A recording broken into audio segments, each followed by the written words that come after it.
Bienvenidas, bienvenidos a una emisión más de este su espacio, El Conversatorio. Mi nombre es Daniel Rosas y como siempre les digo, este espacio realmente lo construyen ustedes, que nos hacen favor de mandarnos sus dudas, comentarios, sugerencias, preguntas y de repente hasta recordatorios de aquellas fechas del 10 de mayo que obviamente vamos a filtrar porque tampoco se trata de ofender aquí a nadie. Por lo pronto, hoy tenemos una invitada, hay que decirlo, polémica, que quizá al público de la octava no sea quizá de su devoción, santo de su devoción, pero que ella está aquí para responder justamente sus comentarios. La consejera del INE, Carla Humphrey, está en la casa y de esta manera es como comenzamos el conversatorio.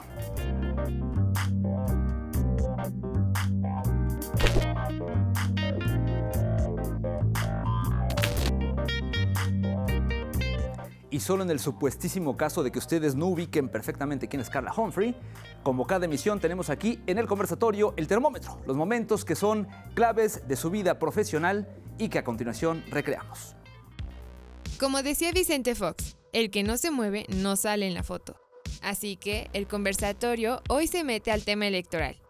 Pero no vaya a pensar usted que nuestro conductor se lanzará como candidato. Lo que pasa es que hoy recibimos a Carla Astrid Humphrey, consejera del Instituto Nacional Electoral, cargo que asumió en 2020. Me integro a este órgano por la democracia para defender sus valores y sus principios rectores. Mi vida profesional ha estado determinada por el compromiso ético y por mi convicción por la imparcialidad. Mis posturas en distintos cargos así lo han demostrado. Fiel defensora de la democracia en México. Porque estoy convencida que nuestro instituto es un órgano del Estado, la columna vertebral de nuestro sistema democrático, cuya función es fundamental para mantener la institucionalidad democrática, la estabilidad y la paz social. Ha abogado siempre por fortalecer la participación política de las mujeres y protocolos de atención a la violencia política de género. Pues que estemos en condiciones de asegurar que ninguna persona que haya sido sentenciada por violencia familiar, delitos sexuales o que sea una persona deudora alimentaria morosa esté ocupando un cargo de elección popular en el caso de esta elección. También es socia de la organización International Women's Forum y consultora nacional de ONU Mujeres, y ha colaborado como articulista en El Universal y La Silla Rota. Bueno, ya está aquí en la sala del conversatorio la consejera Carla Humphrey. Carla, pues ahora sí que bienvenida. ¿Cómo estamos? Muy bien, qué gusto saludarte, gracias por la invitación. ¿Usted o de tú? Perdón, no, de tú. De tú, por súper, supuesto. Por favor. Carla, bueno, pues qué placer de verdad tenerte aquí. Muchísimas gracias por aceptar la invitación.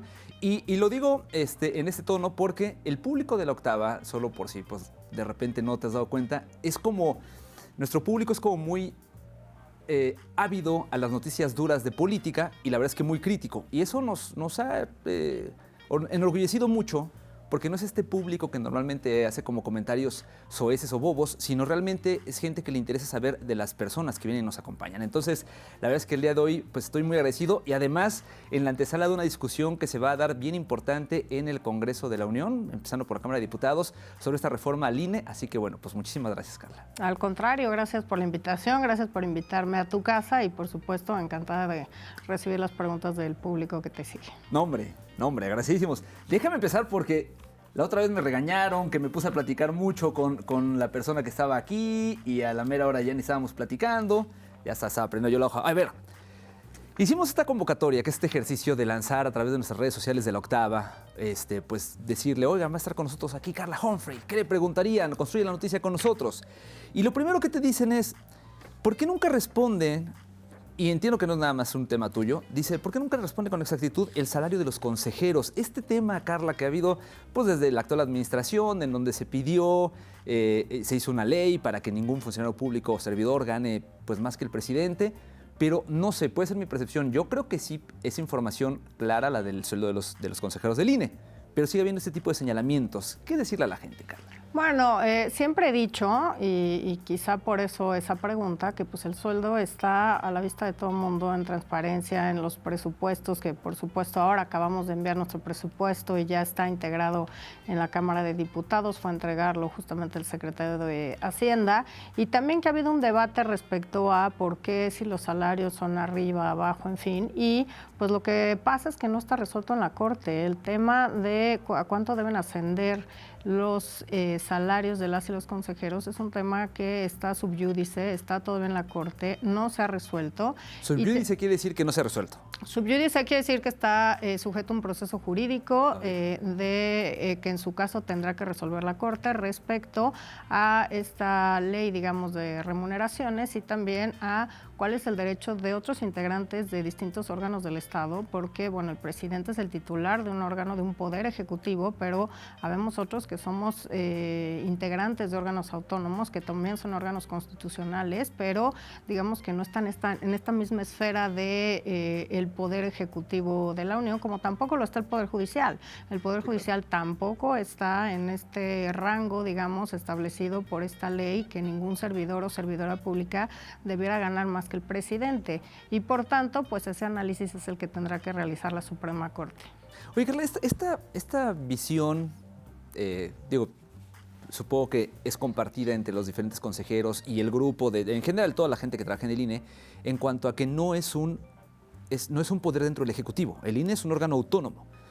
Y creo que todos o la mayoría lo entendemos así. Pero lo que quiero preguntarte, así como a manera de verdad, de conversación, esa de pregunta chismosilla, es: ¿todos en el INE comparten esta visión? ¿O si hay dentro quien dice, no, sí deberíamos ganar menos que el presidente? O sea, si hay como, entiendo que siempre ha habido como estos grupos, ¿no? Te voy a decir dos cosas. Constitucionalmente tendremos que ganar igual que los ministros y las ministras. Y por supuesto, desde hace mucho, desde que se creó el IFE, ahora INE, y ese monto pues nunca ha sido el sueldo o el salario de ningún consejero o consejero electoral. Desde José Waldenberg, incluso antes, nunca ha estado igualado, aunque eso dice la Constitución. El monto de las y los consejeros que percibimos como salario es menor, está en torno a los 170,000 pesos, 175,000, el presidente gana alrededor de 107, 108,000 pesos, esa es la diferencia, sin contar que, bueno, habría que decir que él como titular del Poder Ejecutivo, lo cual me parece bien, pues no tiene una serie de derogaciones que nosotros sí, ¿no? Tenemos que pagar gas, luz, agua, comida, una serie de cosas que... Porque él vive en Palacio Nacional. Exacto, ¿no? Y porque todas y todos nos hacemos cargo de esos gastos, que me parece que que es lo que debe ser, ¿no? Finalmente es nuestro presidente y es el titular de ese poder ejecutivo. No estoy criticando eso, sino que creo que el parámetro de comparación pues tampoco se ajusta a las condiciones en las que se ejerce cada uno de los salarios, en su caso, que percibe cada uno. Ahora, dentro del propio instituto, bueno, como sabes, hay una renovación escalonada. Empezó este INE en 2014, estamos ya en la última renovación, digamos, para que salgan los últimos 4 consejeros que entraron en 2014, y creo que es un debate que sí se ha dado al interior, pero que se ha mantenido igual. Es un tema que nosotros vamos a respetar, lo que señale la Suprema Corte de Justicia de la Nación, pero en un país de leyes, pues eso es lo que tiene que imperar, la ley y, por supuesto, la interpretación que hagan los órganos constitucionalmente competentes para hacerlo. Déjame aprovechar esto que mencionas porque... Tú me corregirás. Entiendo que dentro de estos consejeros y servidores que salen ahora, está, por ejemplo, el presidente Lorenzo Córdoba, ¿no? Bueno, y ahí, este grupo. Sí, 4.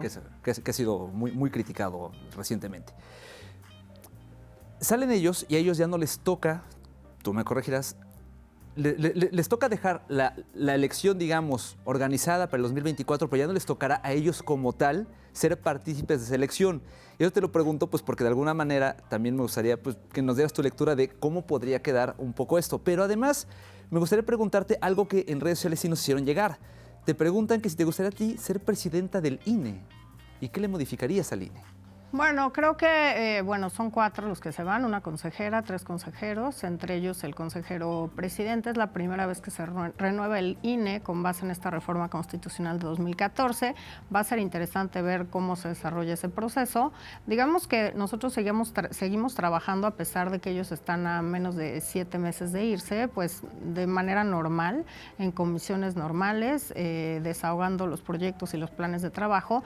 Y en este sentido, bueno, les tocará alguna parte, por ejemplo, el presupuesto que ya mandamos a la Cámara de Diputados, bueno, al Poder Ejecutivo y ahí a la Cámara de Diputados, ya contempla gastos para el proceso electoral 2023-2024, porque en un año, menos de un año a partir de hoy, ya estaremos en ese proceso electoral de renovación de todo el Congreso de la Unión, de la Presidencia, de 9 gubernaturas, y claramente hay decisiones que se tienen que ir tomando. Sin embargo, pues todavía tenemos enfrente las gubernaturas del Estado de México y de Coahuila, esos dos procesos electorales. En Coahuila además se elige el Congreso local, 25 diputaciones, y estamos trabajando ahora justamente en ese tema, ¿no? Estos procesos electorales inician en enero.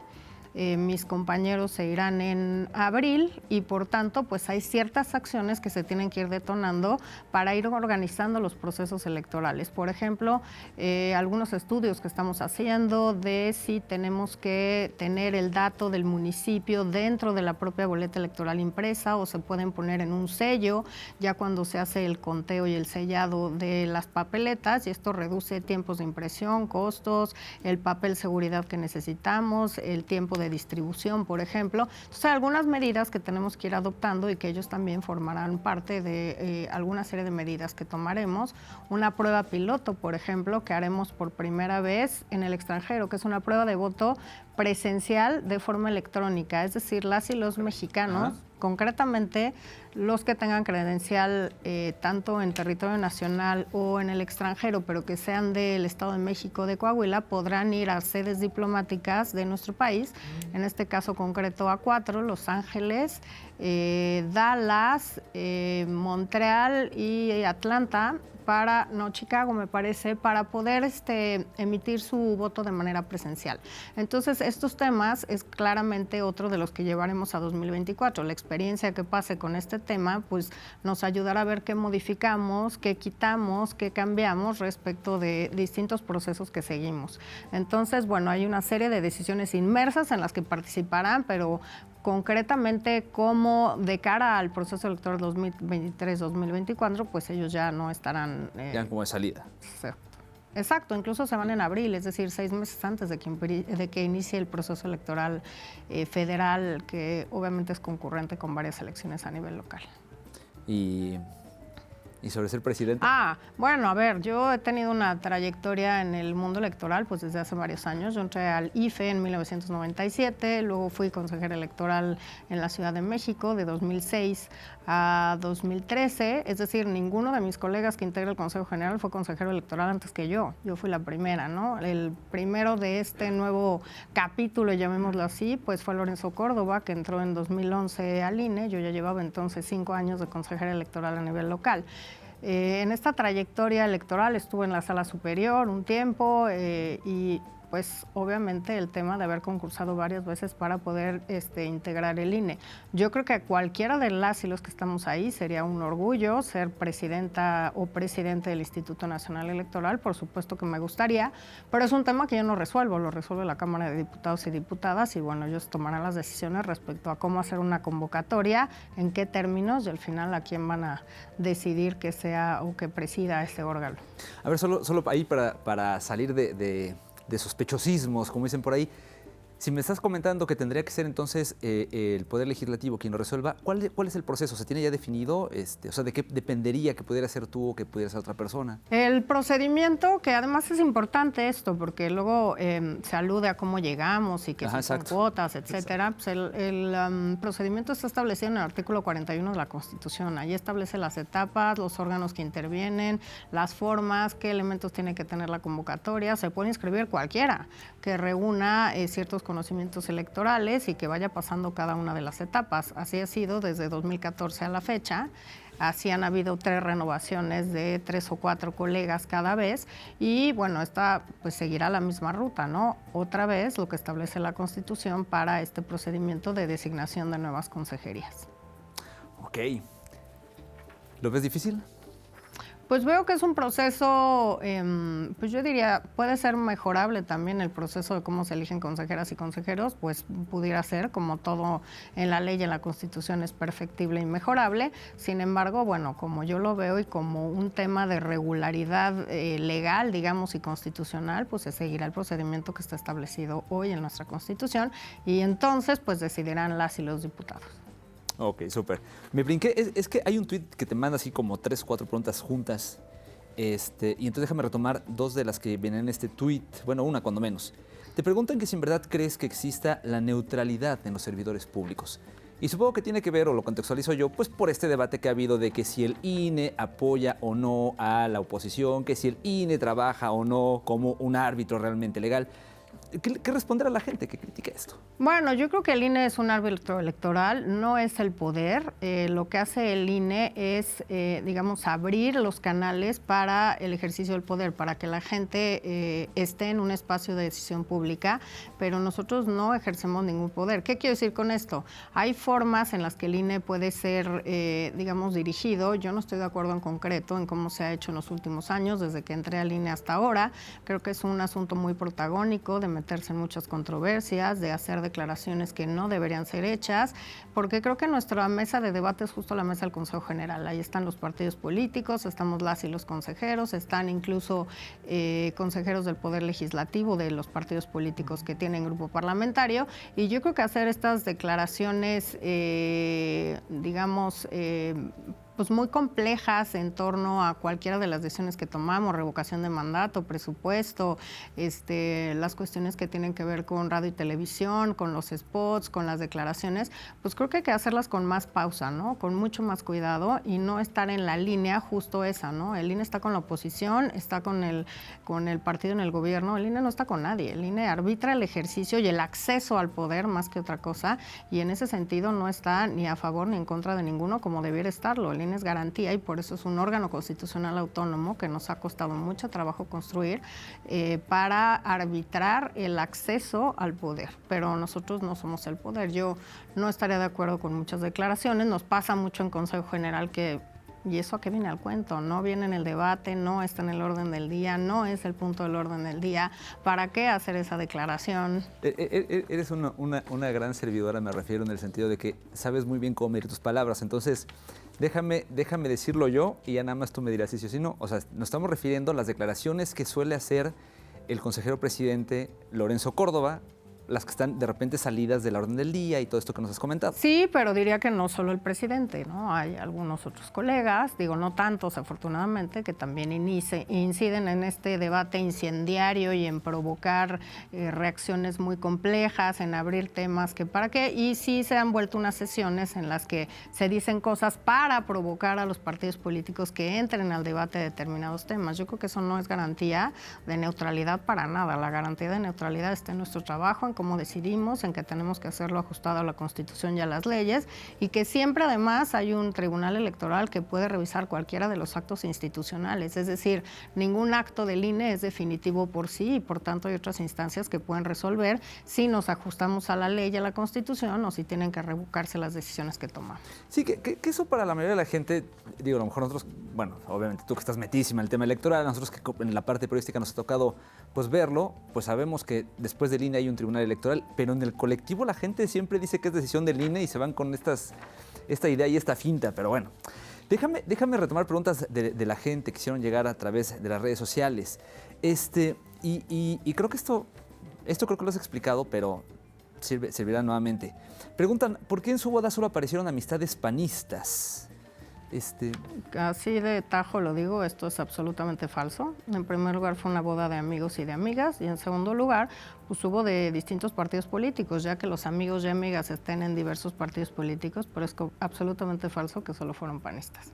Podría mencionar varios nombres, pero pues creo que no es dado lo mediático que fue el tema de nuestra boda, pues creo que para qué sacar los temas, pero una fácil revisión de las personas que fueron hacen ver en primer lugar que fue una boda de amigos, de amigas, de familiares, y en segundo lugar que fueron personas que pertenecen y ocupan cargos públicos por parte de distintos partidos políticos.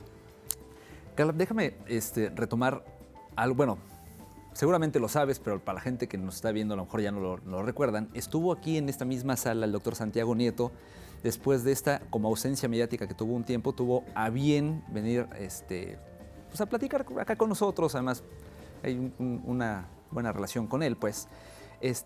Y la verdad es que debo decirlo, hasta creo que le hice así cuando estábamos, porque platicó una cosa increíble de tu boda, bueno, de su boda, de la relación. O sea, me queda claro que más allá del hombre profesional que hemos visto, pues es un hombre en la extensión de la palabra en cuanto a sentimientos, un ser humano, una persona que se desvive, pues, en este amor que tienen, creo yo. No se ve. Absolutamente. No, Y entonces entiendo además que, por ejemplo, el hecho de elegir la boda allá, en otro país, en otro contexto, y lo platicó el doctor Santiago Nieto en ese momento, ¿no? Responde a un tema personal de él.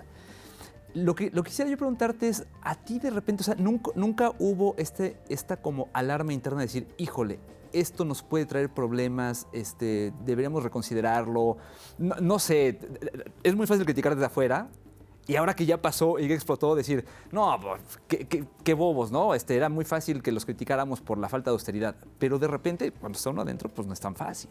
Bueno, creo que hay varios temas. Uno, nosotros estamos completamente felices, enamorados. Para nosotros fue un día mágico, especial, que planeamos con todo cuidado. Elegimos ese lugar por las razones que ya te dio mi esposo y que tienen que ver con un tema personal relacionado con su madre. Y la verdad es que también es un tema que ha dado muchas noticias y muchas de ellas falsas. El tema de podría haber sido más austero, sí, bueno, es Antigua Guatemala, ¿no? Es París, ¿no? Cuando fue como una boda en territorio nacional, en México, en Cancún, en San Miguel de Allende, en Los Cabos, en donde me digas, pues eso obviamente mucho más cara. Nosotros cubrimos nuestros gastos, todas las personas que fueron cubrieron sus gastos, su avión, su hotel, su etcétera, no hubo que nosotros invitamos a 150 personas y les pagamos boleto, avión, la comida fue del lugar, el vino fue importado, sí, fue mexicano, queríamos llevar vino mexicano, pues, ese es el vino importado en Guatemala, pues es el vino mexicano.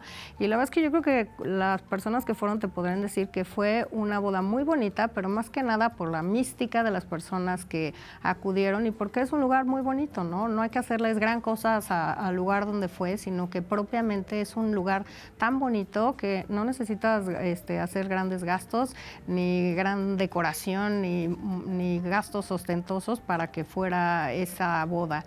Que corrieron los ríos de champán, falso. Yo ni siquiera tomé champaña, o sea, así te lo digo. Hubo alguna otra persona que en medios también dijo el vino está horrible, ¿no? Está bien, en gusto se rompen la comida, pues era la propia del hotel donde se realizó el tema. No nos llevamos un chef internacional pero creo que son una serie de cosas que se han ido diciendo con el afán de dañar, ¿no? ¿Cuál es el asunto? Nosotros nos quisimos casar, punto. No pensamos que fuera, por supuesto, ninguna mala idea, ni que nos iba a traer consecuencias positivas ni negativas. Y me enorgullece decir que estamos absolutamente contentos, felices, y que, por supuesto, nunca hemos pensado en chin, lo hubiéramos hecho en México. Ay, qué mal, nos hubiéramos esperado 1 año, 2, 3, 5, ¿no? Para nosotros hemos vivido es más, estamos ya por cumplir 1 año en noviembre y estamos absolutamente felices de cómo hemos podido vivir estos meses, cómo han transcurrido y pues lo demás, para nosotros, y dicho con todo respeto, es lo de menos. Nosotros somos lo más importante para cada uno de nosotros. Si ustedes, amigos de la Octava, analizaron el tiempo que se tardó la doctora Carla Humphrey. No. ¿Sí, doctora? Doctora, candidata, doctora. Sí, ¿verdad? Doctora. En responder esto se darán cuenta que fue mucho más largo que todas las demás respuestas. Eso habla, por supuesto, de que sí es cierto. Sí, claro. O sea, bueno, ya, yo nada más ando aquí de metichón. Carla, no, es que pasa. De repente como que parecía que son temas banales, pero traen un trasfondo importante. Por ejemplo, esta no es pregunta del público, eso lo pregunto yo, pero creo que sí es también importante sacarlo un poco a colación. O sea, otra de las críticas que se ha hecho no propiamente a la boda, sino a la relación, al matrimonio, es, por ejemplo, el tema de la casa. Y Santiago Nieto lo ha dicho hasta el cansancio, adquirieron más deuda más que otra cosa. Pero de repente sí, no deja de llamar la atención ahí, bueno, pues a ver, ganan tanto, los sueldos son públicos, son servidores públicos, cualquier persona podemos saber cuánto ganan ustedes, incluyendo todas las críticas y percepciones y lo que sea, ¿no? Pero bueno, esa deuda pública, a final de cuentas, pues sí, además de generar ruido, digamos, mediáticamente, pues también personalmente representa un esfuerzo para ustedes. No sé, ahora sí que duda metichísima, ¿cómo le hacen? O sea, no es una deuda fácil. Aquí hay dos cosas importantes. Uno, pues yo no veo que se critique a todos las y los políticos, servidores públicos y demás que no tienen una sola deuda. Nosotros adquirimos una deuda, pedimos un crédito, nos dieron un crédito a los dos y lo estamos pagando, como sucede con varios millones de mexicanas y de mexicanos. Nadie nos lo regaló. O sea, yo creo que tendremos que estarnos cuestionando a las personas que tienen 1, 10, 15, 20 casas en México y en el extranjero que no deben ninguna de estas casas, pues cómo han pagado esa serie de casas. 2, yo sí tengo una restricción de recibir recursos por otras vías, pero mi esposo no. La UIF no tiene esa restricción, no tenía esa restricción y como bien sabes, pues da conferencias, clases, escribe libros, entonces pues obviamente tiene ingresos por regalías, renta un par de inmuebles, es decir, pues como hace todo mundo, financias una cosa con otras cosas. Yo afortunadamente no tenía además ninguna deuda, entonces por tanto decidimos tener este compromiso de por vida de una casa en la que nos queremos quedar a vivir, que nos gustó y que tenemos todo el derecho en decidir cómo gastamos nuestros recursos. Pero siempre se dice es que con ese dinero no les da. ¿Cómo saben?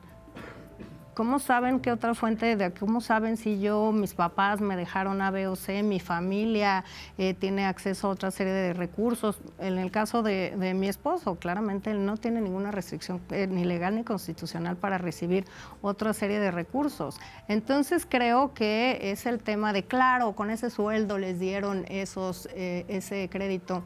Pues es falso, ¿no? Lo que se hace, ya hace cualquier banco y cualquier institución bancaria, porque pedimos en varias, fue hacer este análisis de a cuánto podría acceder este crédito y cómo habría que pagarse y en cuántos años. Y bueno, obviamente la que resultó más benéfica para nosotros fue una y decidimos hacerlo por esa vía.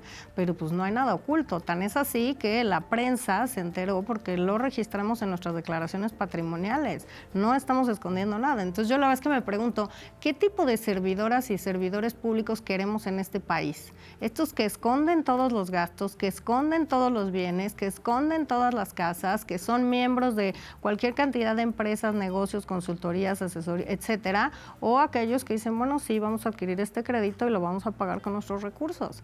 Pues me parece que yo aspiraría a tener claridad de dónde están saliendo esos recursos y qué es lo que quieren pagar. El por qué, pues cada quien puede decidir en qué gasta sus recursos y nosotros decidimos pues tener un bien inmueble pues para de aquí a que pues tengamos vida, ¿no? Y sigamos, por supuesto, viviendo juntos. Sí, claro. En la respuesta anterior hacías tu alusión justamente como este tema mediático y lo retomo porque hay una pregunta que me parece de la gente interesante. Te preguntan si consideras que por tus relaciones personales tus relaciones personales que son un pretexto para ejercer violencia política de género en tu contra, que además tú has sido una gran promotora de terminar con la violencia política de género, sobre todo. Absolutamente. Sí, o sea, ahí sí. Sin duda alguna. Que hay que aplaudirle a Carla Humphrey esa chamba. No, pero te diría que se han usado y en primera instancia, pues mi exmarido me ha violentado políticamente una y otra vez y lo sigue haciendo ahora a través de mi esposo, ¿no? Mi exmarido y fue el que hizo que 4 veces que yo concursé para ser consejera electoral, pues claro, él siendo presidente del Senado, les hablaba a ministras, ministros, diputadas, diputados, presidentes del partido y cualquiera te lo podría contar, ¿no? Y te lo podría confirmar en cómo bloqueaba una y otra vez estas aspiraciones. En todos los casos yo siempre quedé con los primeros lugares, el primer lugar en los exámenes, el primer lugar en los ensayos. Entonces era un tema político que iba por abajo y que claramente pues en ese momento no conocemos como violencia política, pero que era alguien que te violentaba políticamente. Y no solo él, después cuando me casé, pues igual, recuerdo una sesión en Consejo General del Instituto Electoral del Distrito Federal en esa época, en la que me pedían que si me iba a casar, tenía que renunciar porque en aras de mi honrosa y honorable trayectoria, mi imparcialidad, pues ya no iba a ser imparcial porque me iba a casar con esa persona. Y decía, bueno, ¿y qué a las mujeres nos hacen lobotomía? O sea, tú te casas y ya no piensas por ti, ya no decides por ti, te dicen qué hacer. Y la verdad es que lo más triste es que eso fue en el 2008. Veamos cuántos años han pasado, casi 15, y seguimos con los mismos argumentos. O sea, yo veo Twitter y que si eres panista, no, que si se casó con quién sabe quién, oigan, no se puede de verdad evaluar una persona por las cosas que hace, por las que decide, por dónde ha llegado, por cómo ha llegado, por qué es lo que defiende, como dices, ¿no?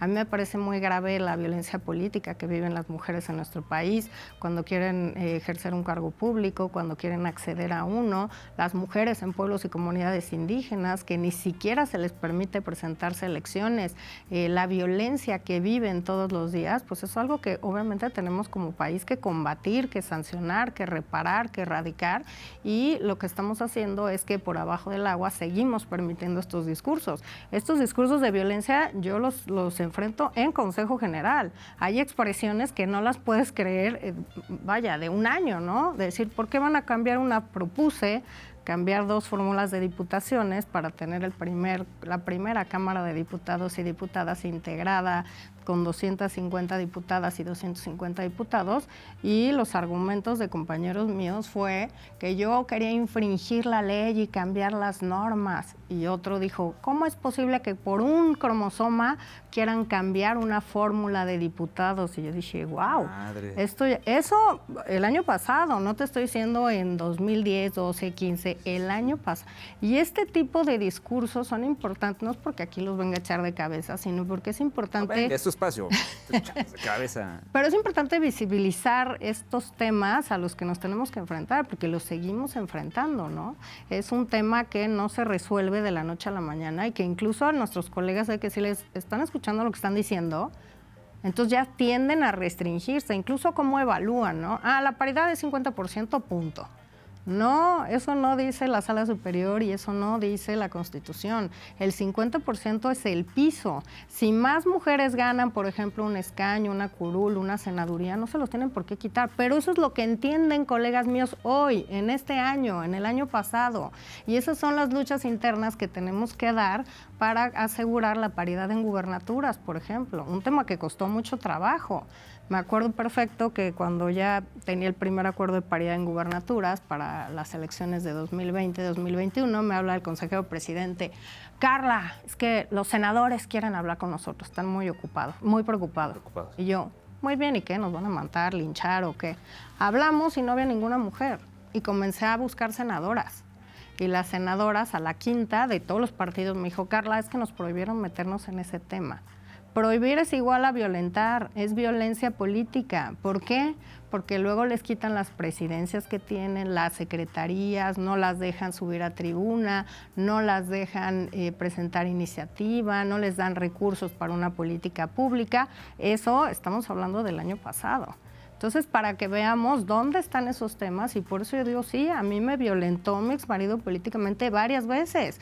Él no ha negado porque, claro, es muy difícil probar. ¿Cómo te prueba una senadora que le dijeron, si te metes en el tema de paridad en gubernaturas, te voy a quitar la presidencia? Pues claro que no se lo dejan por escrito, evidentemente.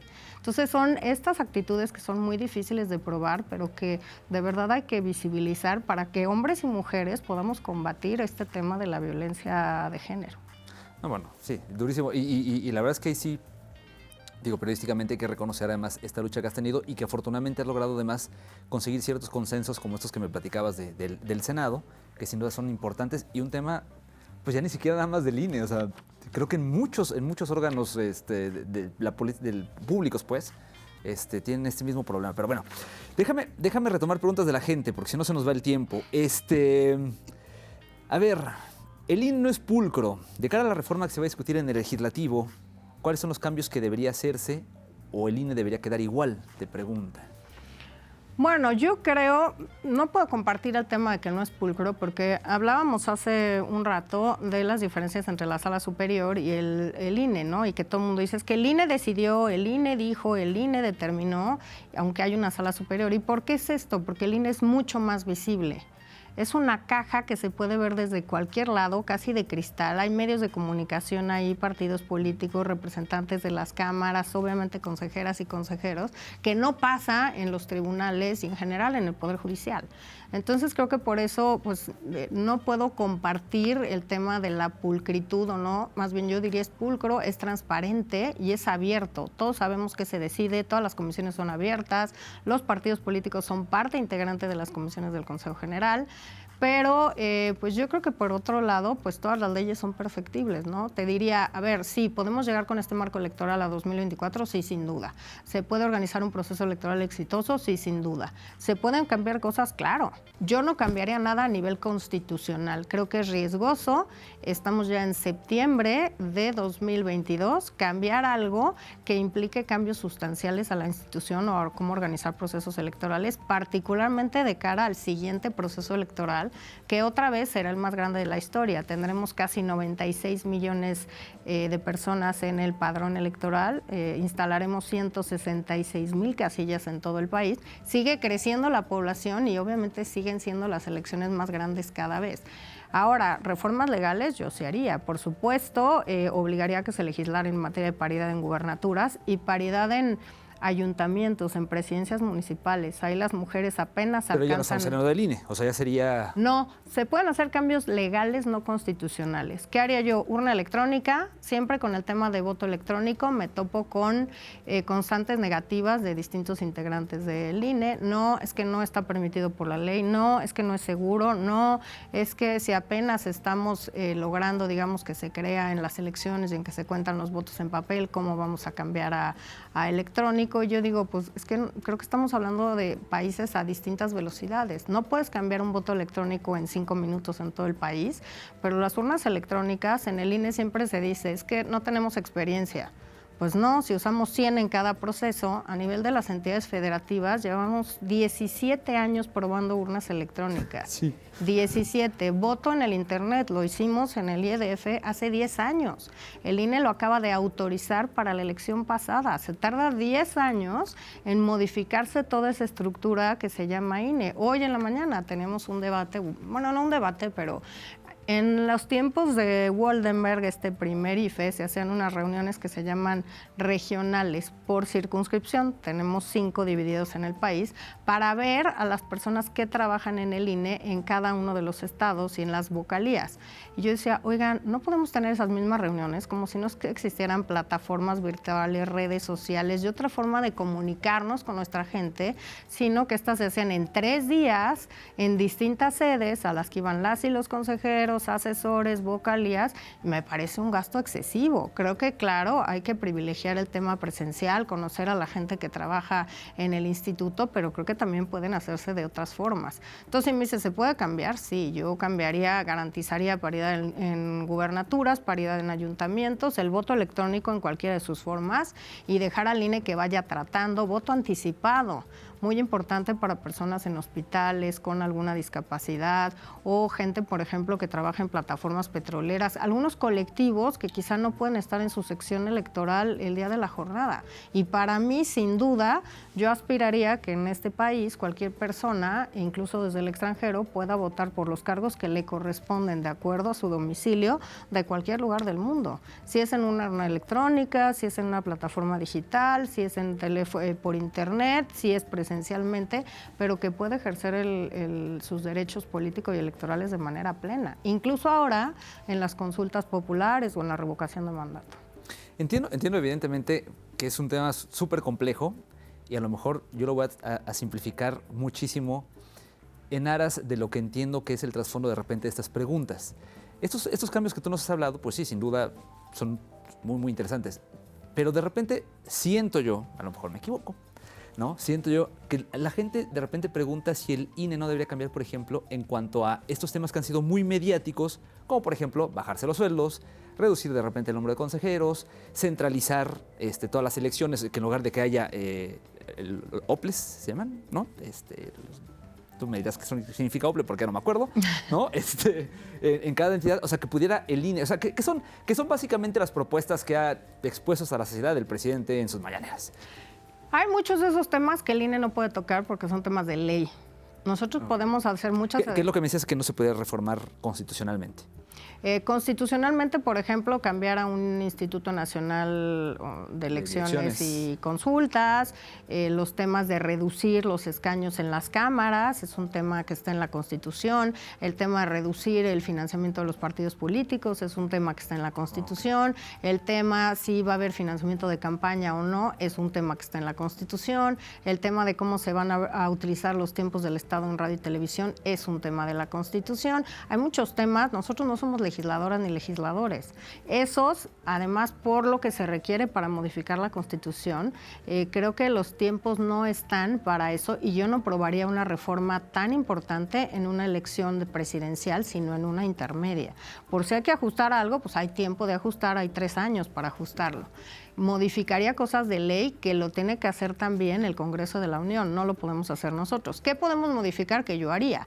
Yo, por ejemplo, habría varias áreas del instituto que las haría mucho más delgadas, mucho más chicas, adelgazaría la estructura en varios de los temas. Yo creo que una Junta General Ejecutiva, está el Consejo General y el siguiente órgano en importancia es la Junta, no tiene ninguna razón de ser, por ejemplo.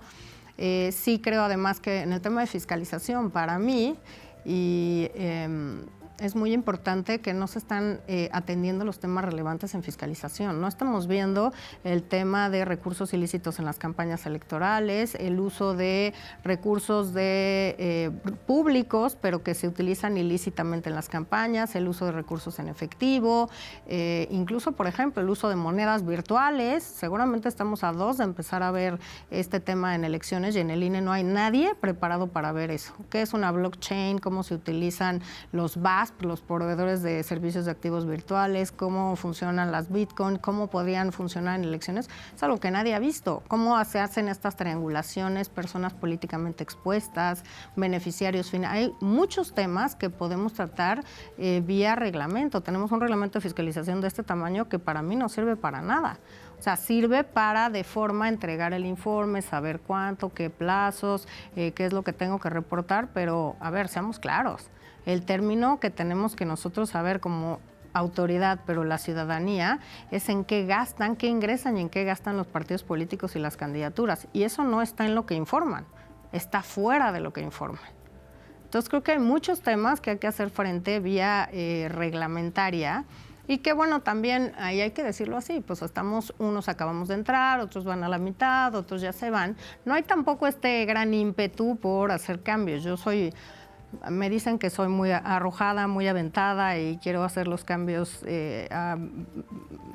ya, para hoy, pero pues es que yo creo que o los haces. Yo soy una persona que hace cosas, ¿no? Que piensa cómo se hacen y vamos a ver y en 3 años vemos en la próxima elección cómo funcionan, no.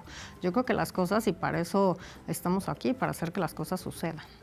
Hay un temazo que tocabas y creo que ha sido discusión o debate de mucho tiempo atrás, que es justamente el de financiamiento a candidatos y candidatas. Entiendo que nuestro sistema mexicano tiene que pasar justamente por financiamiento a partidos políticos, tratando de evitar que haya dinero sucio en las campañas, pero la realidad es que pasa. No es un secreto para nadie el narcofinanciamiento a algunos candidatos, si bien es bien complicado de comprobar. Entonces, en este caso, pues aprovechando que sacaste todo el tema, y esta es pregunta más bien mía, curiosidad mía, es ¿qué propuesta habría ahí? Porque, digamos, entiendo, por ejemplo, las blockchain y las criptomonedas y la tecnología del blockchain y todo esto, pero a lo mejor, digamos que lo vemos un poquito más lejano y sobre todo ahorita que con el tema de la hiperinflación y las guerras y todo, las criptomonedas se fueron para abajo. Entonces va a ser un tema ahí, digamos, todavía en lo que se recupera. Pero el otro es una realidad ya. O sea, que el crimen organizado esté poniendo candidatos y en algunos casos servidores públicos, creo que está, cuando menos periodísticamente, muy documentado. ¿Habría ahí alguna forma de hacer algo? ¿Tendríamos que cambiar el sistema de partidos? ¿Tendríamos que permitir, como ocurre en otras naciones, en el caso más cercano a Estados Unidos, que cada candidato, que cada partido pudiera obtener recursos propios y destinarlos a sus campañas? A ver, en nuestro país sí pueden obtener recursos propios. pero están sujetos a determinados límites. Las personas, por ejemplo, de carácter mercantil, las empresas no pueden aportar a partidos políticos. Hay una serie de reglas. Yo lo que creo es que nos estamos tardando en adoptar, por ejemplo, está el Grupo de Acción Financiera, de la que México es parte desde el año 2000, y que establece estándares, 40 recomendaciones para prevenir el lavado de dinero, por ejemplo. Tiene otro tema que es financiamiento al terrorismo, pero en este concreto, prevención del lavado de dinero. Y yo creo que son estándares que desde que llegué he estado hablando de cómo incorporarlos a la normatividad en materia de fiscalización en el INE, y pues honestamente nadie los entiende ni les quiere hacer caso, ¿no? Me he peleado por ver quiénes son, por ejemplo, los accionistas de muchas de las empresas a las que los partidos políticos o candidatos contratan, pues para saber quién es el accionista final, a quién se van estos recursos, una cosa que se llama internacionalmente el beneficiario final. Entonces les digo, oigan, pues vean los padrones, quiero los padrones y ver quiénes son los accionistas. Oigan, no, consejera, es que solo tenemos esos documentos desde hace 10 años. Vayan a la Secretaría de Economía, que tiene un padrón de todas las empresas, y ahí se tienen que reportar cómo suceden los cambios accionarios o las partes sociales. Hay que solicitar información, es básica la colaboración con otras autoridades del Estado mexicano, con la Comisión Nacional Bancaria de Valores, con la UIF, con el SAT, por supuesto, por ejemplo, con la Secretaría de Economía, con las autoridades, digamos, financieras a nivel local, aquellas que saben, por ejemplo, y que llevan los prediales, por ejemplo, los registros civiles. Tienes que saber quién es la prima, a quién le puede abrir una cuenta, quiénes son las personas políticamente expuestas y a quién tienes que estar fiscalizando. Y si el INE no fuera competente para eso, decirle a alguna autoridad, oye, pues este es candidato, yo creo que tienes que revisar a su círculo cercano, porque generalmente pues eso es lo que pasa, ¿no? Van a una cuenta de la mamá, del papá, un compadre, un primo, un hermano, etcétera, etcétera. Y creo que esas grandes ligas, un tema que creo que el INE tampoco ha combatido adecuadamente es la lucha contra la corrupción. Y creo que tenemos muchas formas para hacerlo. Por ejemplo, estos estándares, esta colaboración permanente, no solo en campañas con distintas autoridades del Estado mexicano. Y también hay que decirlo, el dinero que sale de campañas y que sale del país por medio de la corrupción no se queda en México. Muchas veces está en el extranjero, en compra de inmuebles, compra de empresas, incluso en cuentas bancarias en el extranjero. Necesitamos, por las vías que tenemos como país, poder tener acceso a esa información. Y dos, y muy importante, si tenemos una Fiscalía General de la República que se niega constantemente a darnos información y entonces no podemos resolver casos como Odebrecht, que pues yo llegué hace 2 años, pero llevan años queriendo resolver sin acceso, tuve que proponer que se buscaran las rutas jurídicas para que nos dieran esa información. Finalmente, la Sala Superior obligó a la Fiscalía a darnos esa información. ¿Y qué hizo? Se fue a la Corte en controversia constitucional y le dieron una suspensión provisional. Afortunadamente, la segunda sala la obliga a darnos ya esa información, pero digamos que tenemos que estar siempre luchando con estas especies de trabas que hay para darnos información. El propio hermano del presidente fue a entregar toda su información que ahorita se está revisando ante la autoridad electoral, ante la Unidad Técnica de Fiscalización. Híjole, bueno, interesantísimo. Hay un montón de temas que se quedan por ahí, pero se nos terminó el tiempo. Muchísimas gracias, consejera Carla Humphrey, por venir aquí a la sala del conversatorio. Al contrario, y espero que me invites más seguido a seguir platicando de estos y otros temas. No, sí, vamos a estar muchísimo en contacto. Oigan, pues nos tenemos que ir, pero nos vemos el próximo jueves, por favor, igual 9 de la noche a través de los canales de La Octava Digital. Por lo pronto, no olviden seguirnos, no olviden compartir y, por supuesto, estar muy pendientes de toda la programación que tendremos aquí para ustedes. Por lo pronto, me despido. Soy Daniel Rosas. Carla Humphrey, muchísimas gracias. Gracias. Y nos vemos la próxima. Bye.